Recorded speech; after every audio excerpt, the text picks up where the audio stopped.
Everyone. This is Fred Nyamunga from Integrity Business Services.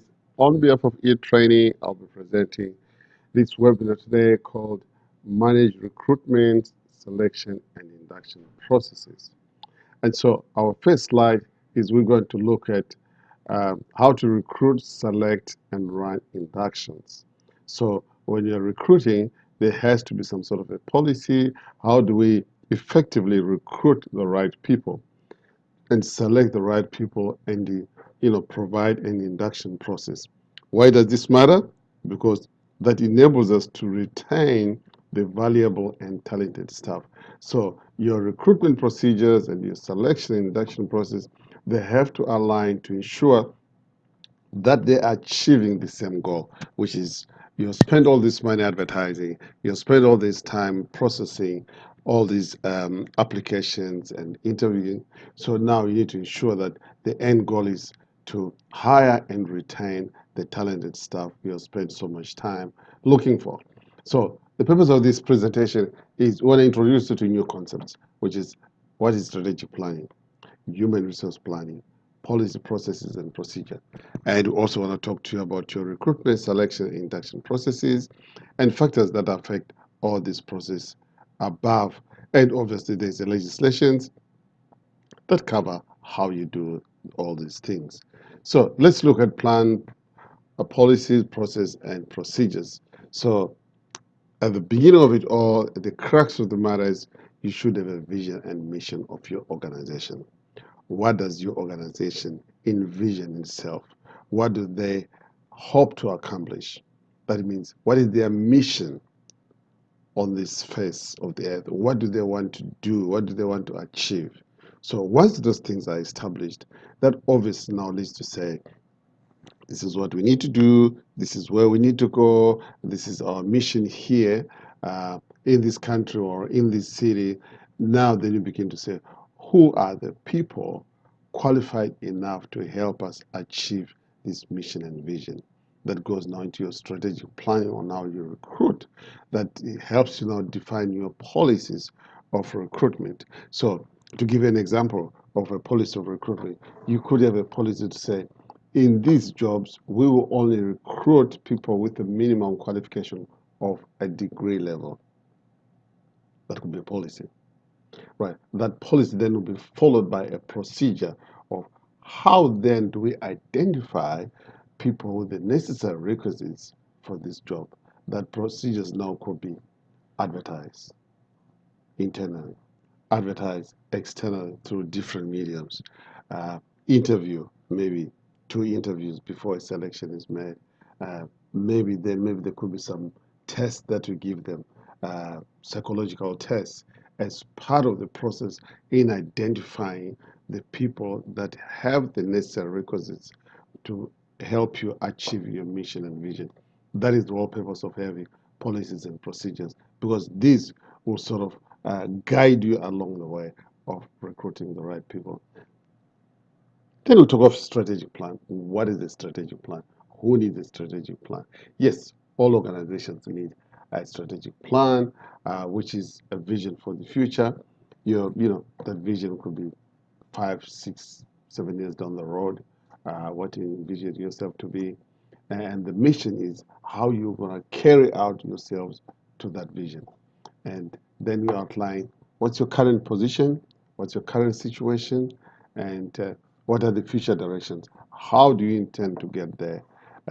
What processes, what mediums are going to take you there? And within that process, you describe the areas of focus. Which areas are you going to focus on? Which takes us to our next slide, human resource planning. Why is this important? For every vision, for every mission, you're going to need human beings to help you achieve that. Yes, you could have your software, your equipment, your manufacturing components, and so forth, but you need the human resource to drive those softwares, to drive all those processes that we put in place. So your human resources labor, it has to match your projections, it has to match the software, the equipment, and where you need to be. And this involves managers, HR executives, who are going to plan to say, what kind of labor do we need to achieve this? Then, after identifying the type of labor you need, type of expertise you need, then you say, well, like we mentioned, how do we do this? Create a policy. Policies help, these are guiding principles of the organization that helps you to define how to go about each of those things. It gives you the guidelines, it gives you the baselines, it gives you a framework. That's what policies do. Helps you regularize things, and then procedures are now the nitty gritty of actually step by step of what to do. So some of the policies could be KPIs. How do you define, decide your KPIs? Um, some of those could be what are the legal obligations of management? What are the specific objectives? What are the roles of managers and supervisors? So there could be a role of, for you to be a manager. What are the things? What is your role? What are the expectations? So a policy will set up expectations, will set up guidelines, and will set up areas of movement and how far your authority and power as a manager goes. That is defined in a policy, whether as a manager you're allowed to hire people, fire people, give increment, decide bonuses and incentives.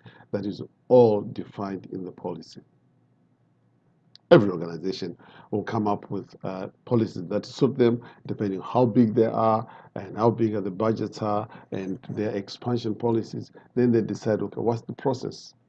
Right. So what's the process? The process is a sequence of interdependent and linked procedures which at every stage consume one or more resources to convert into inputs. So that's your process. And these outputs then serve as inputs for the next stage. So you have a process that end up with an output. That output is carried on onto the next stage. That output becomes an input for the next process, and on it goes till you get to your end goal. Procedure, as we said, is based on a policy. It's a step-by-step instruction. It's very specific, to a particular cause or to a particular job, and it must be understood before implemented. Unlike a policy, a policy will be generalized things, but whereas a procedure will say, for instance, in machine operation, press button which is red, do this when that happens, do that when that happens.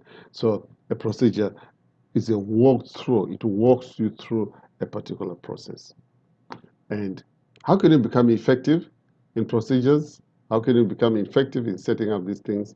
So the first thing you need to do is have a related policy, include steps, obviously in plain English, include roles of personnel, what role they need to play, and how the procedure be monitored to ensure that it's correctly done. Because if it's not correctly done, either the equipment breaks down, the software doesn't achieve what it needs to do, you don't capture the necessary data, or you have output which does not relate to the input. Those just shows you that somewhere along the line, the steps were not followed properly. So that procedure should have indications to say, if this happens, that means step C wasn't done. If that happens, that means step D was skipped. So it will show you some monitors and it will come up with a particular result that tells you that a particular step was either skipped or inaccurately configured. And our next slide then goes to recruitment. Now you've got your policy, you've got your procedures, and now you're going to say, how do you actually recruit, select, and run induction? So obviously through some of these models like grow, which is growth requires you to get more pieces. For you, as you grow, you begin to require more human resources, you begin to require more people, and as you require more people, there's going to be a guideline on how do you add to these building blocks. As you expand, how do you get people with the right skills, with the right mental capabilities, people with the right attitude that enable you to get there. Sometimes it's not all about skills, but it's about also having the right attitude, having the right morale, and carrying the right ethics. Ethics is becoming a really significant skill to have. That if you're not ethical, irrespective of how much you know, irrespective of your skills, you find yourself unemployed. Hence, having ethical standards is now becoming a priority because not having that can endanger the business. So some of the factors that affect the RSI process that we have, which is your recruitment, selection, and induction process. So it could be the organizational measures, social structure of the company, whether somebody is permanent or not permanent, is a contractor. Um, Also, the technology advances in the place affect how you recruit, the economic processes, the financial capabilities of the company, innovation, and the aging progression. So all these things, the information, the budget affect how you recruit. A lot of companies might have bigger budgets on advertising and less budget on induction. Some have less budget on recruitment, but spend more budget on induction and training the individual that they've hired. So depending on how the organization stands and what its technologies, their organizations there, they'll take anyone with a degree in that particular area because they've got a bigger budget of training, or their company produces components that are not as common as in the industry. So they know whoever is hired is going to require extra training. Therefore, they will have more budget on that. So that is one of those things that affect the budget and training. So this brings us to the general process check. So when analyzing existing processes, you're going to have to check the following areas: policies, objectives, personnel, documentation, monitoring measures, evaluation, and review. Now, legislation. There is need to know legislation, like Australian Human Rights Commission Act 1986. Age discrimination, racial discrimination, sex discrimination, disability discrimination. All these are covered probably under the Anti-Discrimination Law, which is a must to know in Australia. Equal Opportunity Act, it's an important act to get to know.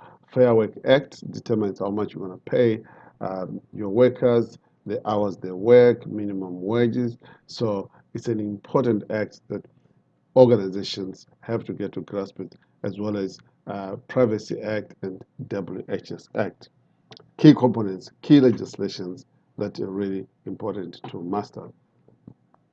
Let's focus for now on Equal Employment Act. So this focuses on the target groups, that are really made this act become livable or really being brought to the fore in Australia.